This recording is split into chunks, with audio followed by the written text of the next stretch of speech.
millions. And this in itself is creating conflict, because the same number of people with a reduced capacity of the lake, it means that people have to scramble for access to water. People have moved away across borders in West Africa, coming towards us. You see the nomads with their cattle and the movements and what it brings. We all see the effects of climate change, desertification, droughts, erratic rain patterns.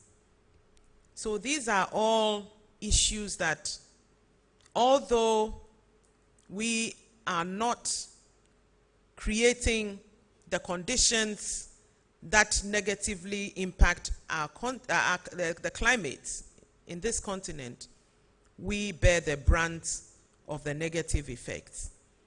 These matters are going to be, or are issues that are before the Security Council, and we will bring the West African perspectives. Women and youth in sustaining peace. These are also important matters that are discussed at the Security Council.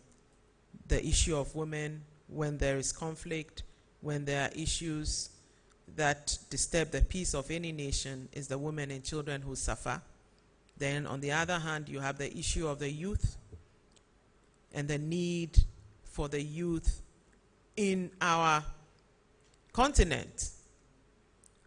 The youth form the bulk of our populations, and if we do not create the necessary environment through job creation and so on, they become,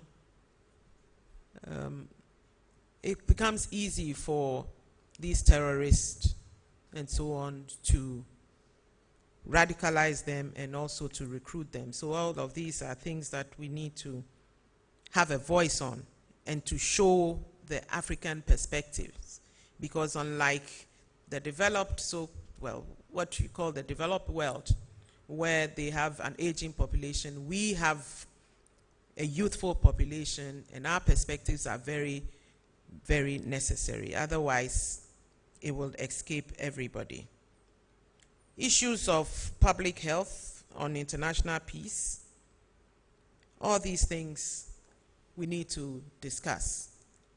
Health, our economies, the effects of COVID, and the need for us to see what can be done on the world stage, bring it onto the agenda, high up onto the agenda, for solutions to be found to these problems. So these are some of the benefits, and of course, the most important is the influence of Ghana is going to soar very high, and that in itself will bring us benefits, the material benefits that we all find very important. Without these things, without us having a voice, if we do not present our voice, the voice of Africa, the perspectives of Africa, nobody is going to listen to us, because the world has become a place where everybody is looking after his or her own. So influence of Ghana on the world stage will bring the material benefits, foreign direct investment, all the positive things that will help our economic development. This is the basis for that kind of addition. Thank you. Thank you, Honorable Minister. It's a good time to take questions for you.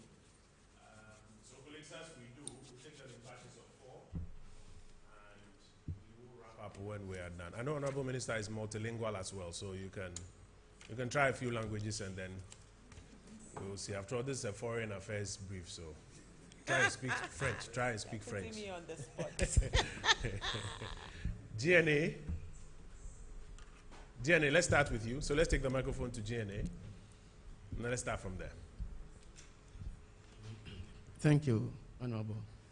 I really like the position of Ghana using its position to push for the manufacture of COVID vaccines in Africa. I think it's a very good initiative. But I want to find out, since we have just 2 years to be there, do you have any timeline that you expect UN to grant us that opportunity for Africa to start manufacturing its vaccines? Then two, Ghana has been to this UN Security Council before in the past, and the issue of terrorism, extremism, humanitarian issues still persist in Africa and ECOWAS. What are you going to do differently this time around to make sure that these things are eradicated from Africa and ECOWAS? But you acknowledge that the last time we were there, those were not the dominant issues at the time. These are quite recent issues that are now escalating. But your question still stands. Just wanted to share that information with all of those who are watching us. Thank you. So what are we going to do differently to ensure, or what are we going to do to ensure that the issues of insurgency and insecurity are decisively dealt with? Colleagues, are there any other questions? The ladies, you know we are biased towards you. If you have questions. Yes, Abednego. Good morning. Good morning, the Chief Diplomat. Your friend Abednego Asante, me Agyapong FM. My question is, sir, Ghana election to UN Security Council.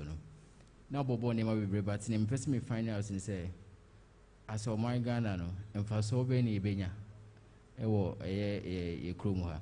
And I feel so COVID-19 vaccines, you know, President ni address now, yeah, when you be, no, can I say, put a team together, or working on it, say, or bet my say, a bit my manufacture, when you be hard, and I say, Zubet my update, how far science is now, Akakusi. And then the Africa Continental Free Trade Area, no, UNDP and the Ghana Statistical Service, and the GIZ, year some survey via Osha agribusiness, and as a business is our country. There's less than 10% of crowd idea about the Africa Continental Free Trade Area. Also, I'm going to hear research, you know, UNDP, Ghana Statistical Service, and a GSS, yeah. GSS, and a GIZ, a partnership with them. You see, we say most of the businesses, you know, almost knew about the African Continental Free Trade. Until at the end, she shared and put in place, almost you host a headquarters where I bet my benefits of my economy. No, at my question, me that say. Yes, yeah, that was say. I'll come to Honorable Minister to take responses. Honorable. Manufacture of vaccines, timelines. It is linked to Abednego's first question on the team put together by the President. Let me say that indeed, there's a team that has been put together. A lot of work has been done by the team on the manufacturing of vaccines, as well as coming up with our own vaccine.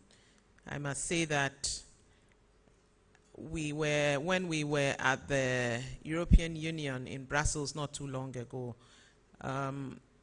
they gave us indication that they're looking at some countries that will be supported to manufacture vaccines.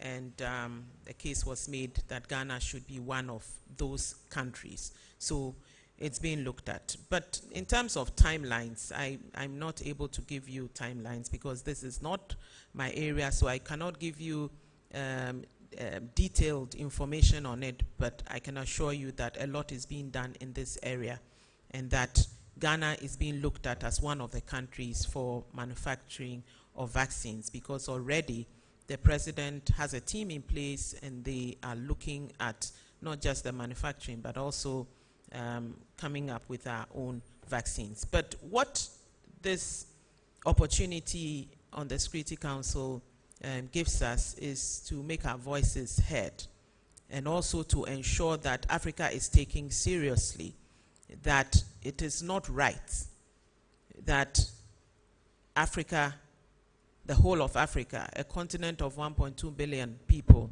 we do not have a manufacturing facility for vaccines supported or under the aegis of the Africa CDC, or even in the case of West Africa, under West Africa Health Organization.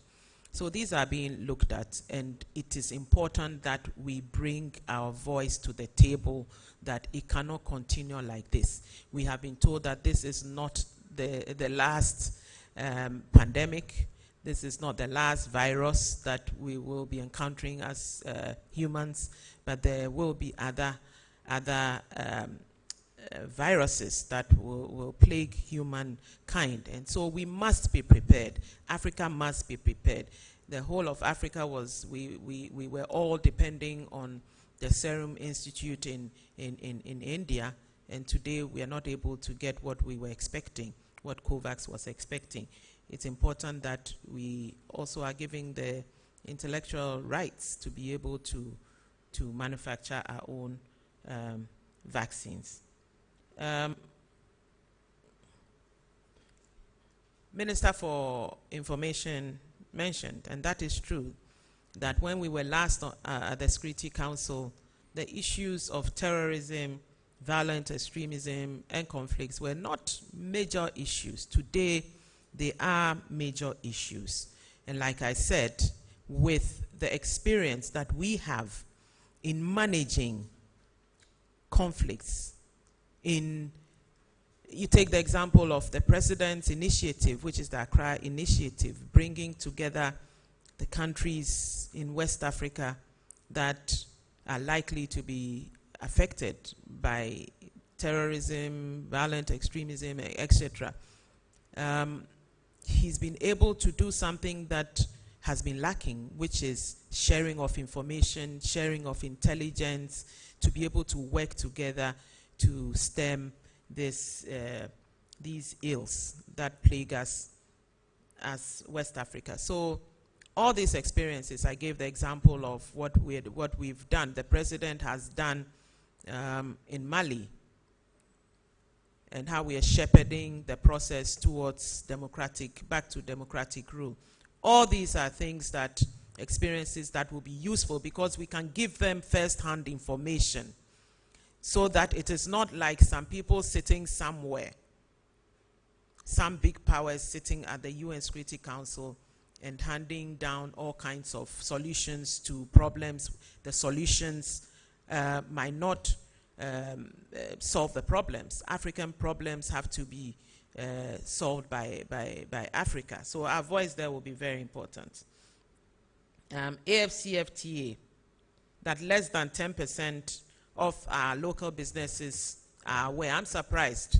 I know for a fact that many of our local businesses are aware of the AFCFTA, and the Ministry of Trade, they have done a great job holding workshops from time to time for the different brackets of businesses to educate them on the AFCFTA, how they can take advantage of it. For us, this is very important, because we cannot have the Secretariat here and not benefit. So they have a national office, and what they've done is to ensure that they are engaging at the very lowest level. When I say lowest level, I'm talking about even small-scale enterprises, how they can take it. Already, I know that some of our businesses are taking advantage of it, because trading has actually started. But they will continue to do what they have to do to make sure that we benefit. And the Ministry of Trade are very much engaged. Minister, I think those will be the key questions. Yeah. We're only hoping that you would just answer the question of benefits in tree, for the benefit of the tree stations. I know your tree is excellent, so. Let me try. Abednego. So, so is English. Ehun faswo ye Ghana ya wini bid say ye be call Security Council no so no. Ehun faswo ba ko ne say yen as a country ye Uranki yen wo peacekeeping operations. Ye ranking number 10, the whole world. Inti bibia ebebwa na ye peacekeepers. Can't you help me with this? They are not minister. Peace support. Otherwise, I'll just continue in English. Okay, so you say it in English quickly. I'll sum it up in three for you. Okay, so it will help us influence peacekeeping mandate instructions, also peace support operations, so that they are more effective because they affect us directly as a country. We are number 10 on the list of peacekeeping. Also, Usha says 70% of insemina echo onto the Security Council. No, in somewhat efa Ghana, in some to do with peace, security. Efa Ghana, sorry, efa Africa. Who here say Africa for so ye betina table no ho. Na yesu ye de yadwen aba na ya kasa yesu ye kasa na yesu ya kan bi because ye na ade no fire ho nti se bibi fa wo ho a esese wo so wo ho na wo so wayiwa no na se bibi a no aka na o the solutions so aba to the issues at stake. Mr. If you're in Kumasi, they will say Piao. I think you are done. The answer is quite clear. We'll take a very final batch. We'll take a very final batch of questions. Nancy, did I see your hand up? Okay, so Nancy, are there any takers? Colleagues, I won't come back after this round. Are there any takers? Minister, if you ask me to speak in, can you see how I know, right? My guy is worse than your tree. Nancy, let's take you. Yes, my name is Nancy Vokania from TV3. We would like to know the current condition of Ghana-Russia diplomatic relations. But also, I would also want to know if the Foreign Ministry took charge or led the government's efforts to procure Sputnik V vaccines from Russia, and what the role of the ministry was in what some quarters have described as procuring overpriced vaccines. Thank you. That'll be it for our questions this morning. Minister will wrap up on this point for us. Minister, some brief comments on this. Thank you very much. Current condition of Ghana's relations with Russia, excellent. We have no problems whatsoever with Russia. Now, when it comes to engagements concerning, say, procurement or whatever, the first step is the Foreign Ministry engaging the embassy here, because Russia is represented by an ambassador. I had discussions with the Russian ambassador on Ghana's desire to purchase vaccines from Russia. Actually, it wasn't just Russia, but we did so with the Chinese as well, also with the Indians. Let's put it in this context, that it is difficult, extremely so, even if you have money to procure vaccines from the source. It is almost impossible. Because just as Ghana is looking for vaccines to buy, all nations are also looking for vaccines to buy. And so it becomes quite difficult to get vaccines even from the source. But I can assure you that we made contact and we still continue to pursue getting the vaccines. It has not been easy at all. Not just for Ghana, but for any of our countries, and not just for Africa, but also for other countries around the world. Whether we were involved, yes, from the beginning we were involved, but I can assure you that it is difficult to procure vaccines directly from manufacturers. And I'll give you an example. The example of India. His Excellency the President actually made calls at his level. I made calls at my level. Apart from speaking to the High Commissioner, I made calls at my level. It was just impossible to get these vaccines. So that's what I can say. This is what you asked me, my involvement. But whatever decision government takes,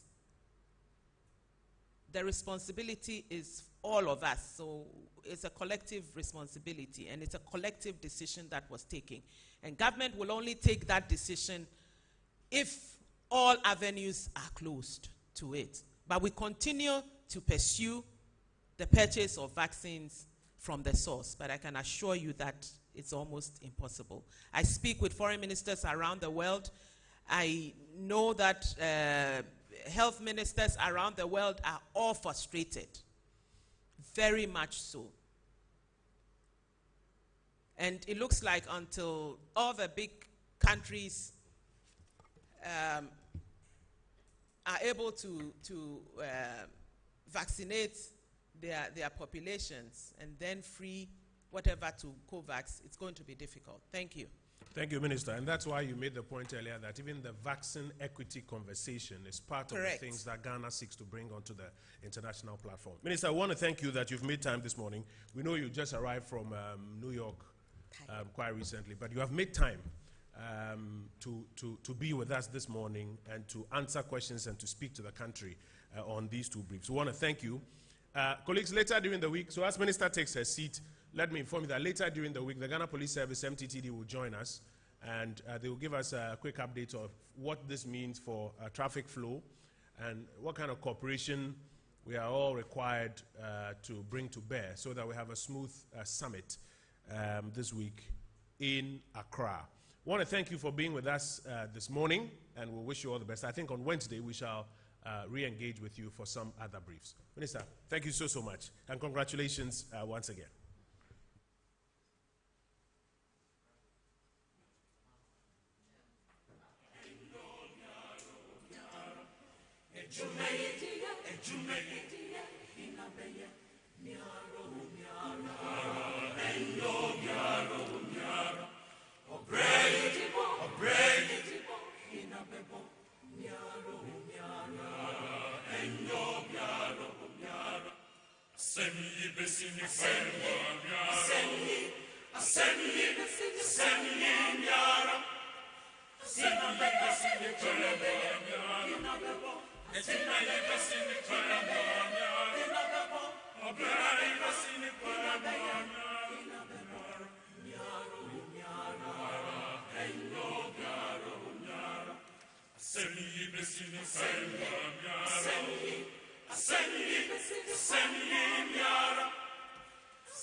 That would have to know from you. Yes, Mr. Chairman. My name is Thomas Mbumba. That we already have it here. Okay. So, and you said you were relying on what you have in here would add more. So, let me not bother you, but proceed with the necessary questions. Colleagues,